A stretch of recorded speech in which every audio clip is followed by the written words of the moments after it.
पंजाब के हजारों किसान विरोध प्रदर्शन के लिए दिल्ली पहुंचने की कोशिश कर रहे हैं। राज्य के किसान संगठनों ने दिल्ली चलो का आह्वान किया है। ये विरोध न्यूनतम समर्थन मूल्य यानी एमएसपी को लेकर है। किसान एमएसपी के साथ ही स्वामीनाथन आयोग की रिपोर्ट लागू करने, लखीमपुर खीरी हादसे पर सख्त कार्रवाई करने जैसी कई अन्य मांगों पर भी अड़े हैं। इससे पहले सोमवार देर रात केंद्र सरकार के मंत्री और किसान संगठनों के बीच एक बैठक हुई, जिसमें एमएसपी समेत कई मुद्दों पर बात हुई। हालांकि फसलों के न्यूनतम समर्थन मूल्य की गारंटी पर बात अटक गई। एमएसपी वह निश्चित मूल्य है जिस पर केंद्र और राज्य सरकारें उनकी एजेंसियों किसानों को खाद्यान्न खरीदती हैं। ये खरीदी केंद्रीय पूल के तहत की जाती है, जिसका उपयोग सार्वजनिक वितरण प्रणाली यानी कि पीडीएस और अन्य कल्याणकारी योजनाओं के तहत खाद्यान्न मुहैया कराने के लिए किया जाता है। इसके अलावा खाद्यान्न को बफर स्टॉक के रूप में आरक्षित भी रखा जाता है। हालांकि पिछले कुछ वर्षों में किसानों को सभी प्रकार की फसलों पर एमएसपी की गारंटी देने की मांग की जाती रही है। केंद्र सरकार कृषि लागत और मूल्य आयोग की सिफारिशों के आधार पर हर साल रबी सीजन से पहले 24 फसलों के लिए एमएसपी अधिसूचित करती है। इन फसलों में अनाज, मोटे अनाज और दालें जैसे खाद्यान्न शामिल हैं। हालांकि सरकारी खरीद काफी हद तक कुछ खाद्यान्नों जैसे धान, गेहूं और कुछ हद तक दालों तक ही सीमित है। इनमें सबसे ज्यादा खरीद चावल और गेहूं की होती है।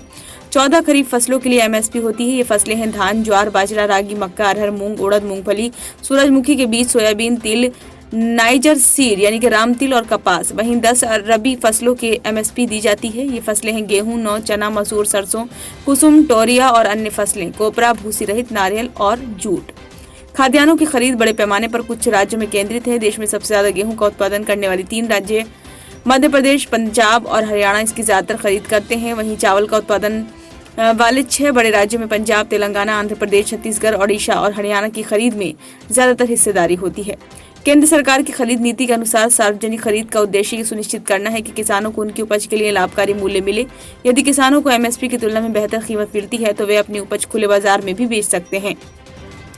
एमएसपी किसानों को सरकार द्वारा खरीदी जाने वाली फसलें उगाने के लिए प्रोत्साहित करता है। चूंकि गेहूं और चावल पीडीएस के तहत प्रदान किए जाने वाले प्रमुख खाद्यान्न हैं, इसलिए इन फसलों की ज्यादा खरीदी होती है। यही कारण है कि फसलों का उत्पादन गेहूं और धान पर ज्यादा केंद्रित हो जाता है और किसानों को दालों जैसी अन्य वस्तुओं का उत्पादन करने के लिए प्रोत्साहन नहीं मिलता है। इसके अलावा इससे जल स्तर पर दबाव पड़ता है, क्योंकि ये फसलें पानी की अधिक खपत करती हैं। कुछ राज्य सरकारों ने किसानों को धान और गेहूं के अलावा अन्य फसलों के उत्पादन को प्रोत्साहित करने के लिए कुछ कदम उठाए हैं।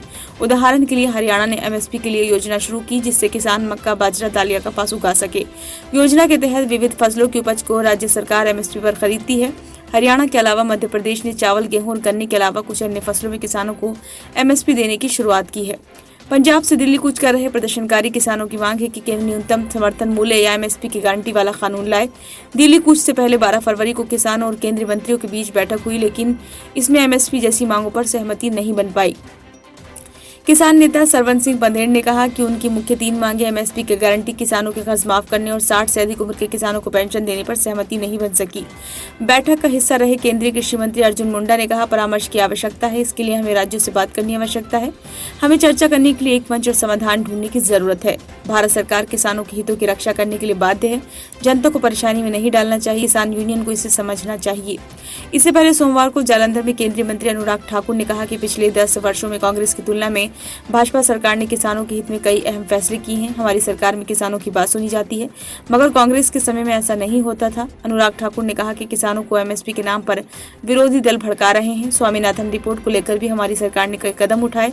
कांग्रेस ने अपने कार्यकाल में कुछ नहीं किया। कांग्रेस सरकार के मुकाबले हमने किसानों से दोगुनी से ज्यादा खरीद की और दाम भी ज्यादा दिए। ब्यूरो रिपोर्ट, नई दिल्ली।